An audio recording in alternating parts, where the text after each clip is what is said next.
Hey guys, তোমাদের সাথে আজকে একটা মিনি ব্লগ নিয়ে আবার হাজির হলাম। সো গাইস, দেখো আজকে বানাবো চিকেন কষা। তো চিকেন কষাটাকে ভালো করে সুন্দর করে 5-6 বার ধুয়ে নিতে হবে। তো দেখো আমি ধুয়ে নিচ্ছি, বারবার ধুয়ে নিচ্ছি, একটা একটা করে ভালো করে ধুয়ে নিচ্ছি। চিকেনে কি না কি থাকে জানোই তোমরা। তো গাইস ভালো করে ধুয়ে নিতে হয়।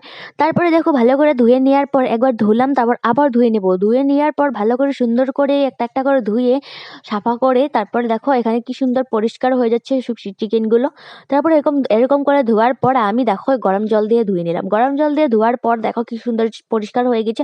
তারপরে দেখো এখানে নিয়েছি আমি পেস্ট করার জন্য মশলাগুলো, পেঁয়াজ কুচি, তারপর আদা রসুন বাটা, লঙ্কা, টমেটো, এগুলো পেস্ট করে নিলাম। পেস্ট করার পর দেখো গ্যাস বাটিতে রেখে দিয়েছি পেস্টগুলো রান্না করার জন্য।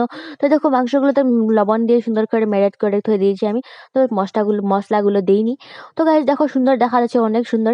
তো দেখো তো গাইস দেখো রান্না আমার কমপ্লিট। তারপরে দেখো কি সুন্দর স্মাইল বেরোচ্ছিল সবজিটার দিকে, দেখো কি সুন্দর চিকেন কষা হয়েছে। তারপর আজকের জন্য ভিডিওটা টাটা, বাই বাই। ভালো লাগলে লাইক শেয়ার কমেন্ট করতে ভুলো না গাইস। আমাকে সাবস্ক্রাইব করে আমার ইনস্টা পেজটাকে ফলো করে দিও, সাবস্ক্রাইব করে দিও ইউটিউব চ্যানেলে। ধন্যবাদ তোমাদেরকে, টাটা বাই বাই।